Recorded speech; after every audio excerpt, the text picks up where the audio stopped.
Happy Halloween, dude. Did you dress up as a pirate? I did not. And I don't know if everybody else experienced this or not, but we had very few trick-or-treaters.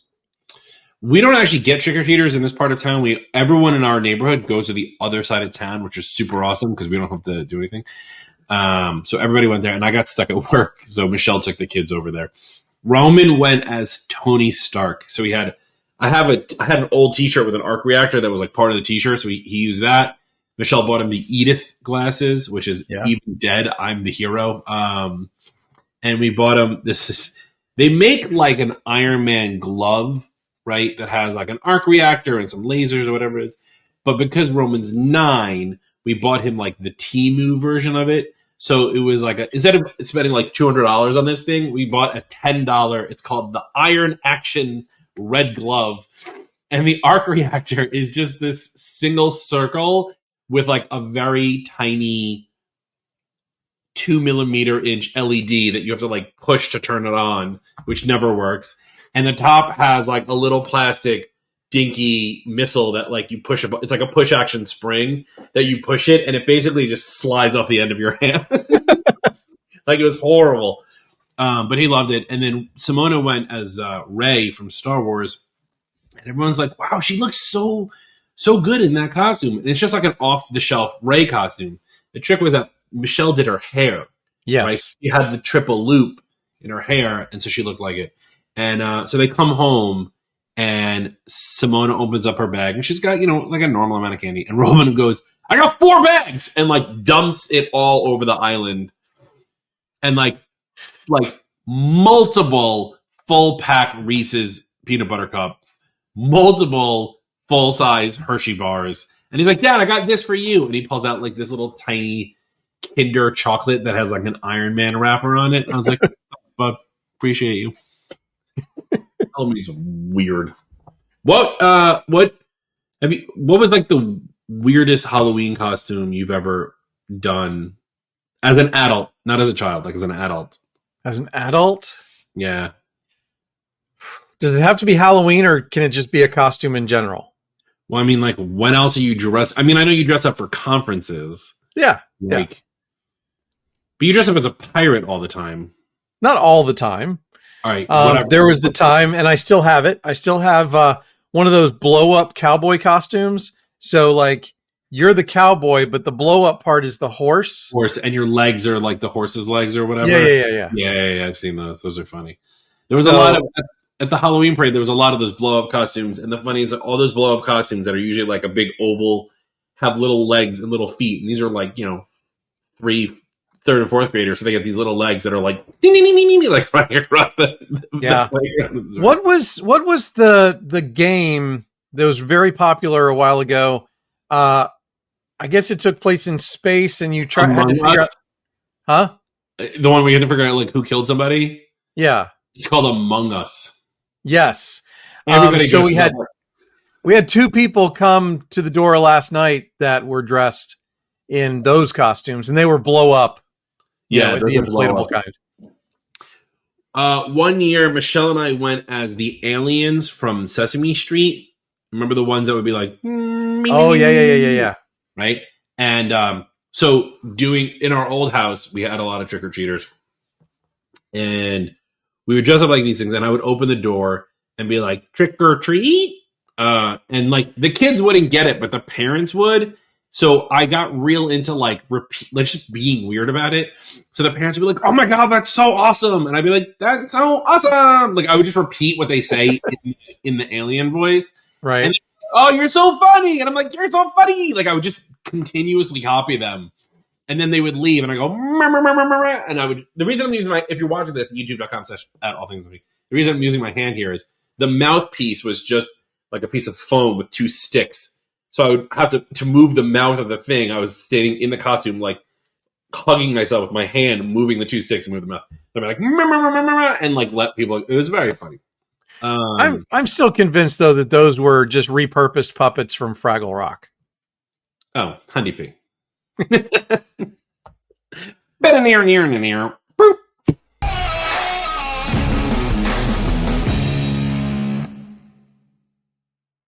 Level up your domain security and email deliverability. Achieve peace of mind, reduce ransomware, reduce business email compromise, reduce email phishing and other attacks. Make DMARC a new revenue stream for your MSP. Becoming a managed service provider partner with EasyDMARC is an excellent opportunity for your business to boost sales and increase revenue. Your customers need DMARC, although they might not realize it yet. Your job is to let them know that their email infrastructure might be at risk of email spoofing and phishing attacks, and that you can offer them a simple solution: email authentication. Become the DMARC expert your clients need with EasyDMARC. Find out more today at atmsp.link/EasyDMARC. What's up, everybody? Welcome to the All Things MSP Podcast. I'm your host, Justin Esgar, and to my left, because I'm looking at a teleprompter and I'm reversing it, so I think it's correct, is Mr. Eric Anthony, podcast producer extraordinaire. What's up, dude? Halloween was kind of crazy, but good crazy. So, things are going well. I get to go to IT Nation next week, so looking forward to that. And hope I see a lot of people there. Obviously, this podcast will probably come up after IT Nation. So can't figure out that timing thing. I will just say thank you for everybody who came by the podcast. Hey, Eric, how was IT Nation? It was great. You saw Bob and Sue and Joni and Donovan and Derek and Joey. I saw all the people. All the peoples. Well, if you thought Eric at IT Nation and now you're hearing this, it's weird for Eric because we're recording this before IT Nation and now you're listening to it after IT Nation. So you're breaking some laws of physics.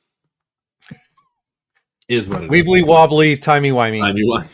That literally, we could have an entire podcast just about that. There's a great the physicist Brian Cox, right, from England. He's like a super famous physicist. If you Google, and if you're at home, or if you're driving, pull over and write this down. He does there's a YouTube clip of him explaining time and time travel and how we perceive time just by using, he has a person in the audience, from the audience facing the audience, wearing a helmet with a camera, and he's got just a LED ball on a stick, and he's just going up and down. But he's showing how we see time, in waves. But the difference between the person who's doing it and the audience and the camera and all these perspectives, and it's a very cool. If you want to understand why we can't do time travel, because that's a big thing that MSPs want to do. Watch this video. Brian Cox, time travel, 15 minutes. Learn something. Data migrations are complex and irritating, creating days of frustration from setup to cutover. MoveBot was built from the ground up to fix that. MoveBot is the simplest, fastest tool for moving files and emails that there is. Fully hosted with no infrastructure, no virtual machines, none of that craziness. Sign up, connect, scan, and you'll be moving data in minutes. Move data like a pro at atmsp.link/MoveBot.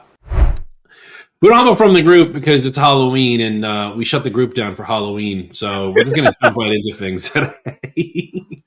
Actually, I do have something I want to talk about. You and I talked about this a little bit in the pre-show. I find a lot of MSPs have this problem. We all want to make our businesses efficient. We always want to make our business, we're big on everyone's really big into automation and all these things. But I feel like so many of us get 70% there and we never get past that finish line. And then we just start another thing. And I can tell you personally, at Virtua, we have 15 internal projects that are being worked on at any given time. And the reason we can't get any of them done is clients bother us for things and it breaks your train of thought. If you're working on something and then you get a client who calls and says, I can't use my computer. I get it. Right? It breaks your train of thought. It takes forever to get back into the mode. You got to backtrack all your work. And then sometimes it's the end of the day. You're forget it. I find a lot of MSPs have the same problem because there's only so many hours in the workday. And unless you're the owner who's working 24 hours a day, your staff who's working on things are not going to work on things past 6. or 5 or whatever. So you get into this position where you have all of the, I've been calling them puzzles, because like I'm looking for a puzzle master to like figure out all the puzzles that we have half done, finish them, mount them to the wall. Well, but the problem though in your puzzle analogy, which I like, by the way, though, even though I'm going to blow a hole in it, is that although I really, you know what? No, I'm not blowing a hole in it. I'm just showing. You're just going to flip the table. I'm going to use your analogy to describe what you already described, and that is the interruption by client emergencies, because those do happen, right? But it's like little gremlins or little children coming along. They're pretty much the same. Coming along and stealing your puzzle pieces while you're trying to work on the puzzle. The problem is those gremlins are your clients, and so you do kind of have to pay attention to them and get that puzzle piece back at some point. And much like gremlins, don't get your clients wet, and don't feed your clients after midnight, and don't help them. Yeah, 100%. By the way, side note, puzzle thing. I always wanted to create a puzzle and have the box say 1,000-piece puzzle, but only have 999 pieces in the box, like on purpose, and it's just going to be called the most frustrating puzzle of all time. And people will think it's because it's a very complicated picture, but in reality, it's because we're missing one piece. Side note, whatever. Yes, the clients get in the way, but there's nothing we can do about that, right? I'm sure there's someone who's listening going, I should have moved my microphone. But Justin, you could, get your clients on a schedule, or like being proactive and reaching out and doing all these things. But like, let's be honest, Outlook's going to break when Outlook breaks.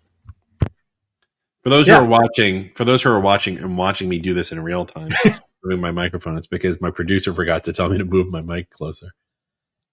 You're just rearranging your desk while we're doing a podcast. No, I'm yelling at my producer. He's over the, I don't know which way the poke. Okay. I'm on the other half of the screen. Just say it that way. But the problem here, those things happen, right? We have to deal with those situations. So the question is like, how do we get those projects on? And the other thing is there's that everyone wants to follow the 80-20 rule, right? Like if it's 80% done, it's good enough to keep going. And I say that a lot too. Like when I talk about finding new tools, we've talked about this before when we talked about tool sets, right? If you're looking for a new tool, you're never going to find a tool that's going to do 100%. But if you find a tool that does 80%, you're good to go. Just use that tool. And the other 20% is probably bells and whistles. But if it's an internal project, like you need to rebuild your onboarding forms, or you want to build an automation to do these things, or there's pieces that are, and really what gets even worse is when you need to get vendors involved to get things done. So we have to reach out to Halo or to Attitude or whoever, because something, we have this concept, we have this idea, we want to do it, but then there's something we're stuck on because either we don't know or there's some block or whatever. So that slows it down again. It's honestly, man, I don't want to do this, but I can rant about this for an hour and a half. Well, and you've been self-employed for a long time, so you probably haven't experienced this recently, but having worked for corporations in the past, it is very common to get paralysis by analysis, right? Or in other words, trying to figure out how to do it perfectly before you just start doing it to get it done. And, there's an old adage, done is better than perfect. And it's absolutely true, because why would you waste your time trying to get something perfect and not getting anything from that? It's like building a marketing sequence, right? Build it, have people start calling, have people start emailing, because that's going to generate revenue. Even if it sucks, right? You can improve it later, but starting is much more important than getting it right the first time in a lot of these project cases. Now, one of the things that I want to say is that, and this is something you've kind of hinted at already, is that projects that you do for your own MSP quite frequently take a back seat to the projects that you're doing for clients, and you don't necessarily treat internal projects the same as you would projects for your clients. And I think that's where a lot of us stumble.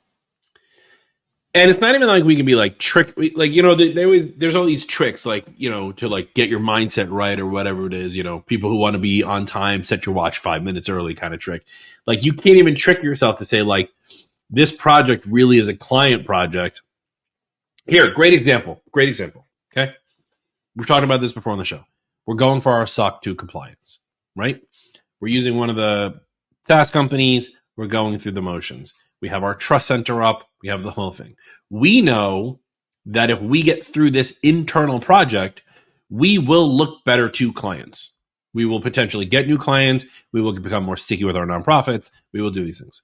However, we are 80% done and then stuck, right?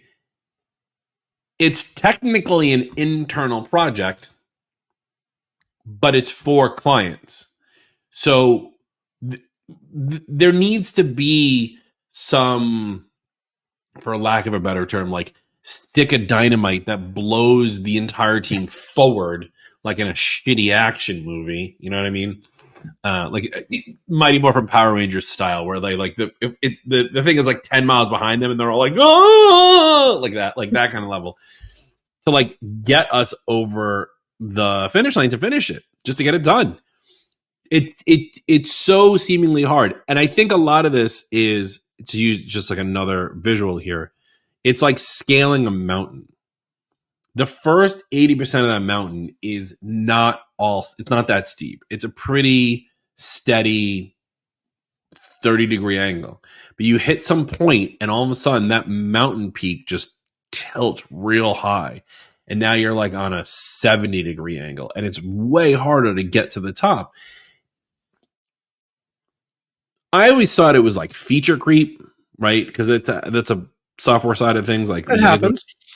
But like in project management, you're right. Perfection is the enemy of getting it done, right? So it's not a matter of even getting perfected. It's just like we're just not getting it done. And that getting up that steep part, like I run into this all the time. Like I'm at a loss for my own topic because I don't know how to fix this. So, okay. So I'm going to put my productivity hat on.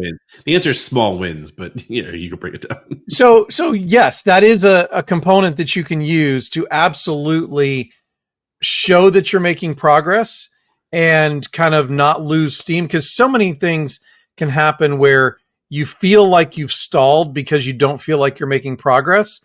Yeah. So if you chop those things up into smaller wins, you can still feel like you're making that progress. That is absolutely something that's observable and doable.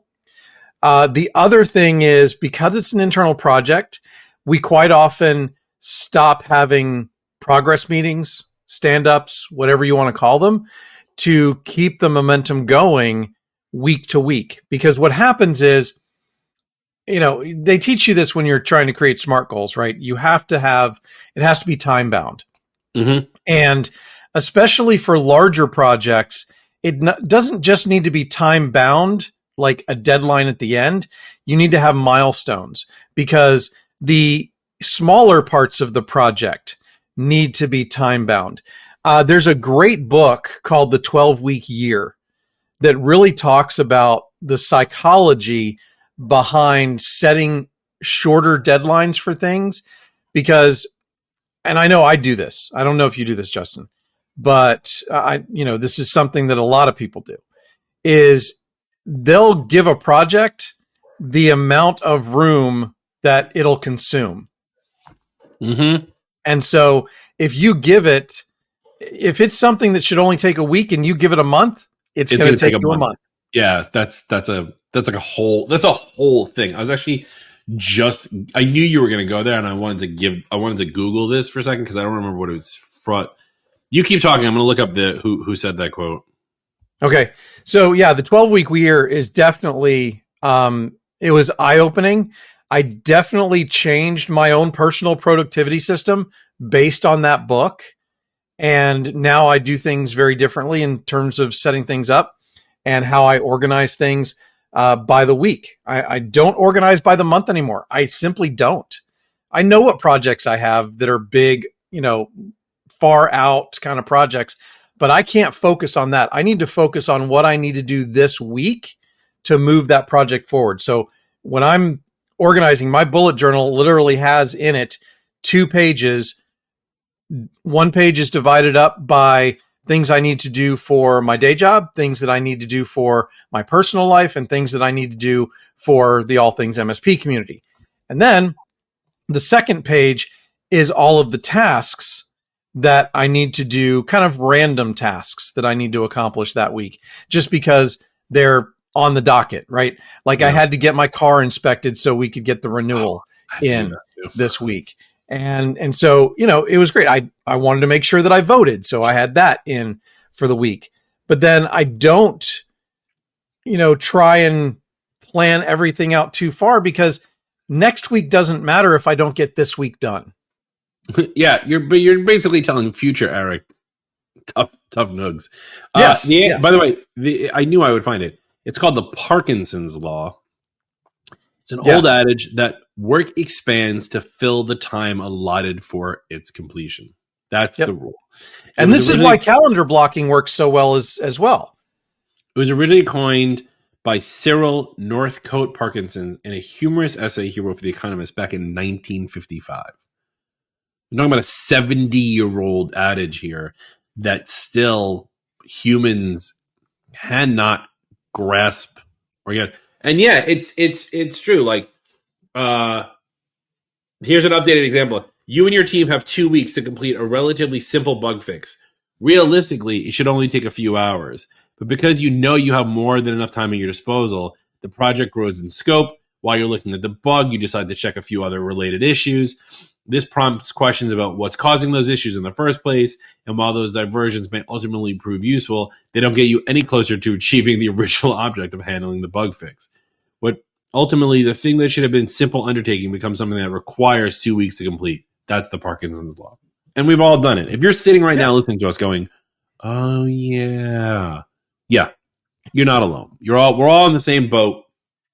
Well, and what's interesting is I just thought about this is I think that this has changed a bit because everything has gotten faster since he originally said that, right? Oh, 100%. I mean, back then we would have to wait days for supplies and things like that, where I can order stuff from Amazon and still have it this afternoon.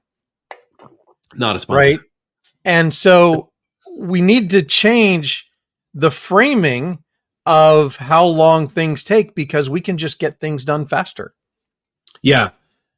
I think that framing, the mental framing, setting those things, because I think that is part of the problem right now, right? Like right now, I think the projects that I'm thinking about in my head for the stuff that we're doing at Virtua don't have end dates at all. They're just ambiguous timelines. So there's no necessity to get it. Now, the other side of that is, as the owner, it's hard to state an end date and then what's the recourse if you miss it, right? It's not like a school project where you don't get the grade. If somebody on my team has been given multiple end dates and they miss all of them, they can get fired. But like, if you miss one end date, I can't necessarily fault you because there's also only so much time in the day, right? It may not be their fault. We may not have estimated for clients having emergencies. It's a very weird balancing act. And we're not clowns. We don't do balancing. No, but if you are a data person, okay, because I think this is something that varies widely by personality, right? Mm-hmm. But if you're a data person and you're really measuring your performance as to when you're doing deadlines, first of all, if you're a data person, you're probably going to have a deadline more likely than not have a deadline.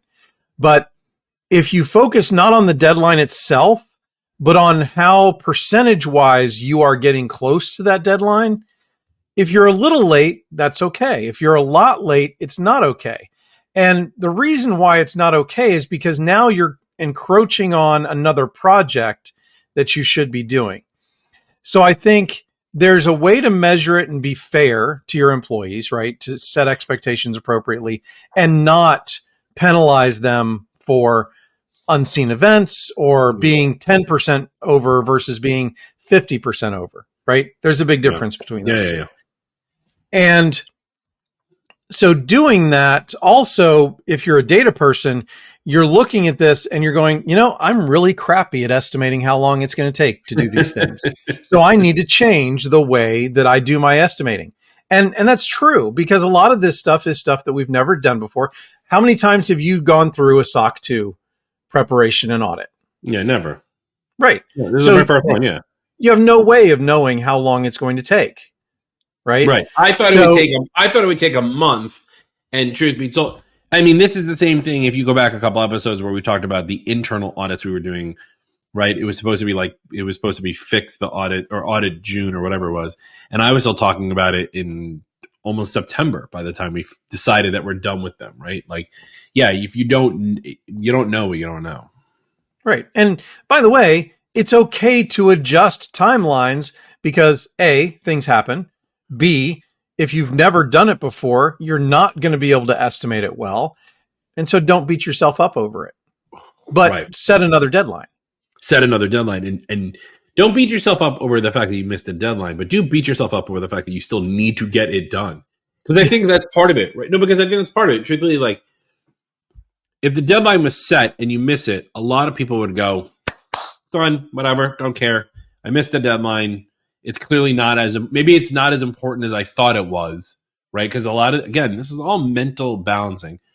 Maybe that thing isn't as important as I thought it was, right? Maybe SOC 2 compliance, using this one as the example, isn't as important as I thought it was, because if it was, I would have been pushing harder on my team to get it done, get the things that I need from them done, right? Yeah. But that's not true. It's very important, in my opinion. It's just that I got sidelined, with another project or a client thing or a new client or whatever, recording, whatever. So, like, I need to go back and beat myself up a little bit to just because, like, what happens, in my opinion, is, like, sometimes you work on this project and the fire fizzles. Like, everyone was on board for the SOC 2 thing when we first started. Everyone was like, yeah, this sounds like a great idea. It's not even mentioned in our weekly meetings anymore. Kind of like what you said earlier. Like, it's not even done in the stand-ups. It's not even talked about. The fire has fizzled. And I think that there needs to be a way, or there needs to be the fire starter, which, by the way, great song from Prodigy. I saw them live once, by the way, at Weber Hall. That was a crazy concert. But someone needs to be there to, like, keep that going. And that might be hiring a project manager whose job it is solely to be the puzzle master. So, yes and no, because most MSPs are not going to have the funds enough staff to have a project manager. 100%. However, I think that you can replace that person in a smaller environment, right, where it's not as complex. You can replace that person probably with something as simple as a spreadsheet. I mean, obviously, there's Monday.com. There's a million different project management softwares out there, and you can use any of those to try and do this, right? But I think minimally, you can do this with a spreadsheet. And I think that if you had that spreadsheet with a list of all the different projects that you have on it and the different milestones going across the x-axis, and you use that spreadsheet in your weekly meetings to go, okay, where are we with this? Where are we with this? Where are we with this? You very quickly just hit them. You're less likely to lose something on the cutting room floor that way. Yeah, no, I agree with that. I think the idea of having it, there needs to be carved time to even talk about it, And I think the spreadsheet thing is a good idea, because whenever you pick out, like, a software tool for, because what I hear a lot in the industry is people go, I need a project management tool. I need a project manager. Should I use ClickUp? Should I use Monday? Should I use this? Should I use Asana? Whatever. Doesn't matter. It really doesn't matter, because one, they're all the same. And two, you got to get buy-in from everyone on your team. And as soon as you don't have buy-in from somebody, the whole thing is lost. And three, you still need to be able to manage all the crap that's in there. So even if you're just doing it with a spreadsheet, it's less about the tool. It's kind of like cybersecurity, people, process, tools.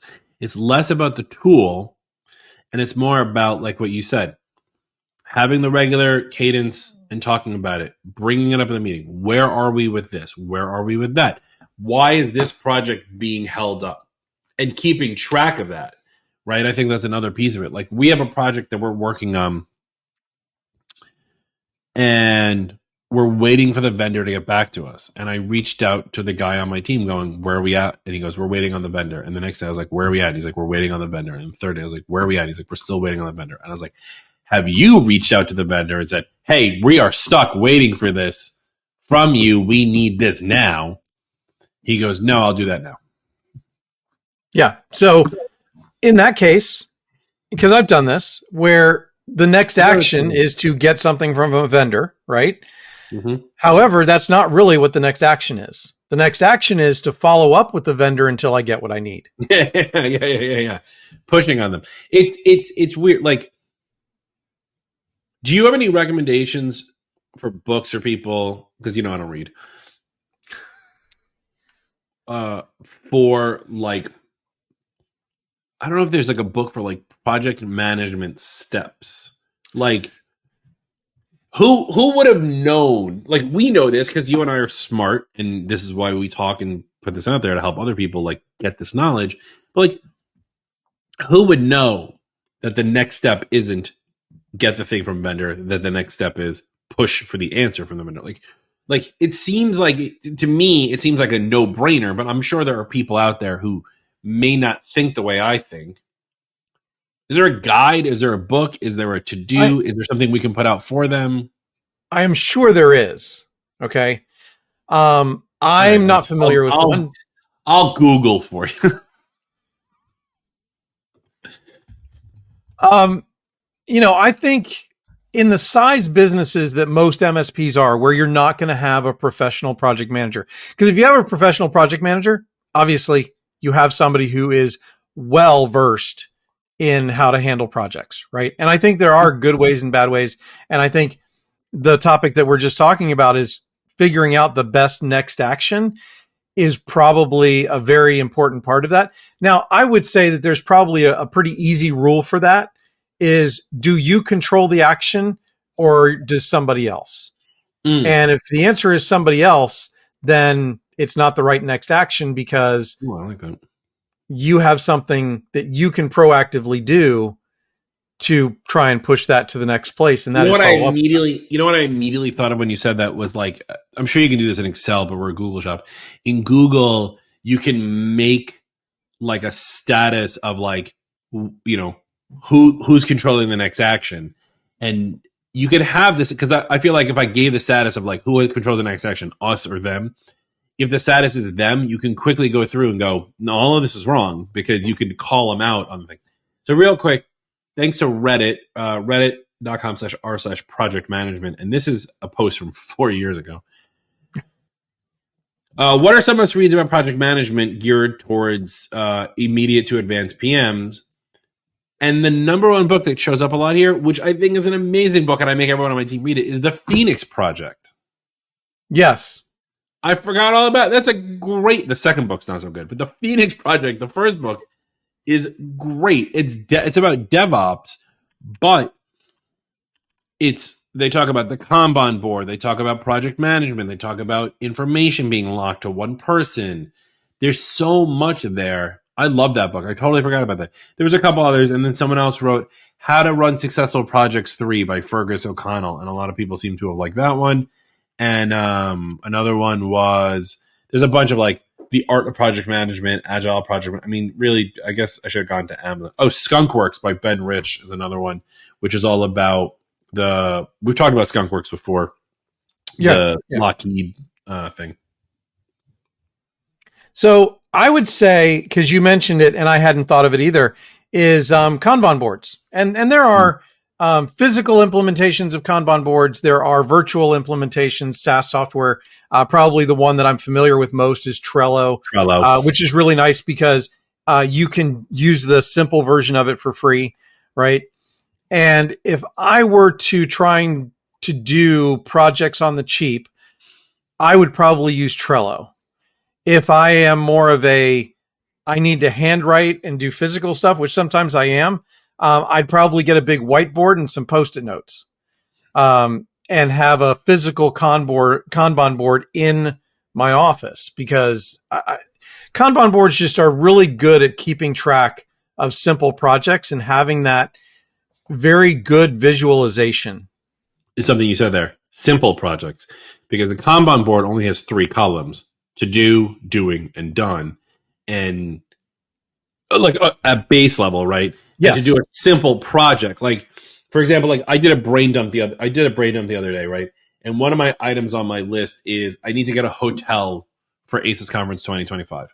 That's a simple one. There's nothing complex here. But the other one is like get sponsors for ACES 2025. That's more complex because I need to reach out and have multiple different conversations with multiple different people. The hotel one is like, hi, do you guys have rooms? Yes, cool, thanks, bye. That's it. Like, it's a simple project. So the complexity, I think the idea of a simple project using the Post-it note, if you're just starting out, or if you're good enough to be able to think through all of the pieces to make a holistic project, then you can use a Kanban board as well, like a simple Kanban board. Yeah. Yeah. Now you bring up something that we kind of skipped over, because we kind of jumped right into how do we keep a project going? We didn't talk about how to get a project started. And what you just mentioned in terms of what you're doing in getting the ACES conference off the ground for next year. How do you brainstorm for a project? It's a good one. Drugs. No, I'm kidding.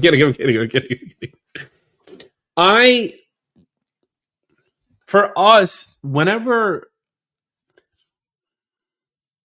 I'm gonna have to pause I have to think about this, so I want to cut out the thinking time.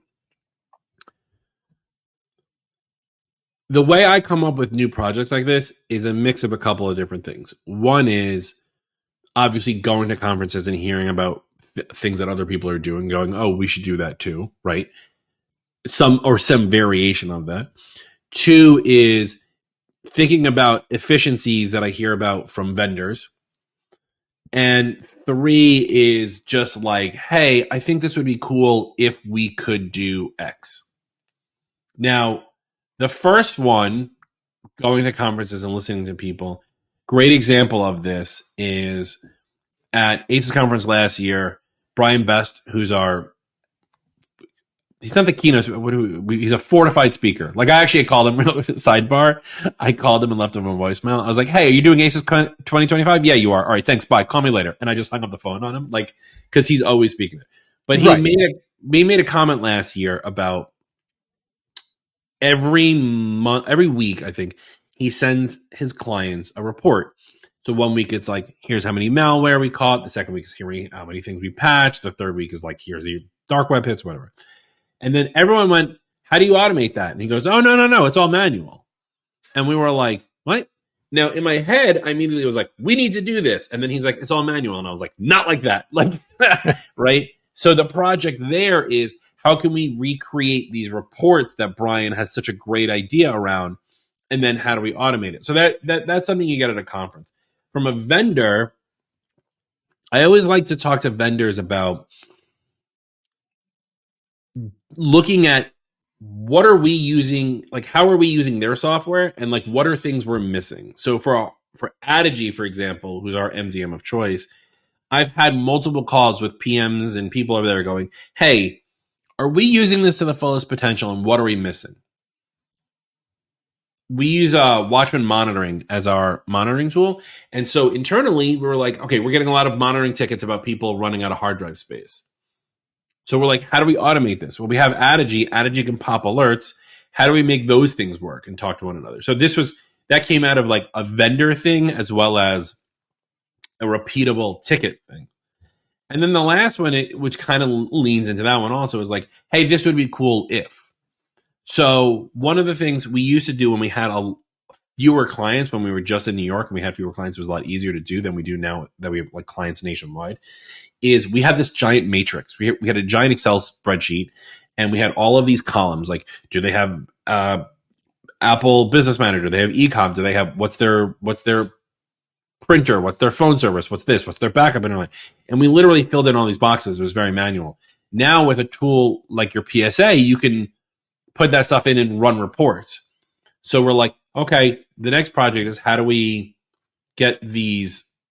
How can we pull more out of reporting, and what can it do for us? So there's a lot of different places where ideas come from.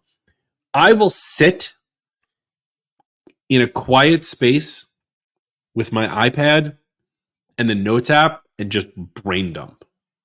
Like, if I'm on vacation is the best time for me because I'll go to I remember one time I went to a spa. It was like a spa weekend with Michelle, and I'm sitting in the quiet room and I have my iPad and I just got a massage, so I'm not stressed anymore about things physically, and the mental barf that came out onto that notepad. I literally wrote this was years ago, but I wrote 3 pages of a brain dump of ideas and things, whether it was for work or home or kids or whatever, doesn't matter. But the amount of things, and then those things are what spark other things. Yeah. I do something similar. I use a mind map rather than doing a brain dump just straight to paper. It's something with the visual, messed up brain that I have.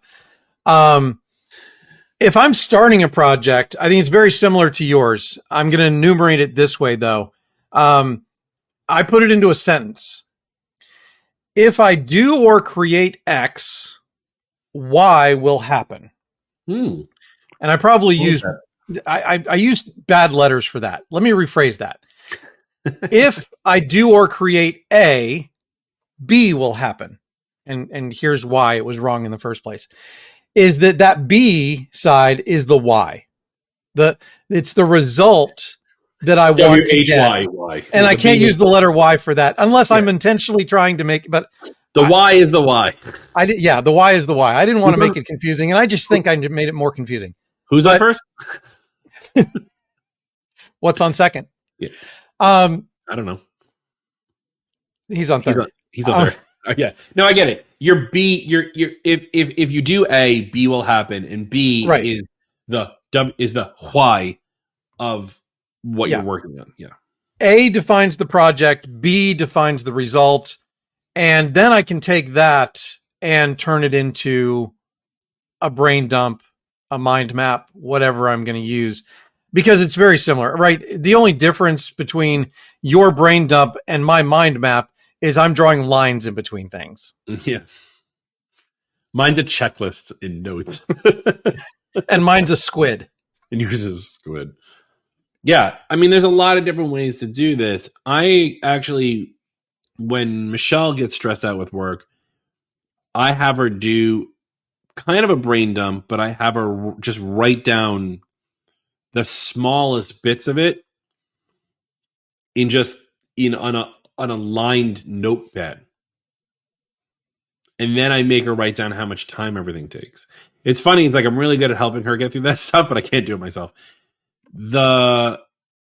Either way, one, you have to get the information out of your brain, and then you have to organize it in such a way that you can keep it going. I think we've covered a lot though to this. So what I want to ask from you, the listener, is when you're not driving, because as we've established, you only ever listen to us in the car. What are you doing to manage your projects? Not what are you doing for project management? What are you doing to manage your projects? Are you brain dumping or mind mapping? How are you coming up with new ideas? Where are those things hitting you? And then how are you getting yourself to the finish line? And be honest with yourself. And be honest with us. If you're not getting to the finish line, first off, that's okay. You're not alone. Tell us, and let's see. Maybe Eric and I can help you get through the finish line, because I do believe that the best way to get through the finish line is together. Yep, it's such a sweet little ending.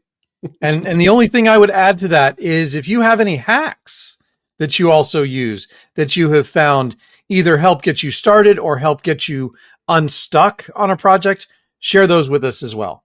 Yeah, do that. We would love that.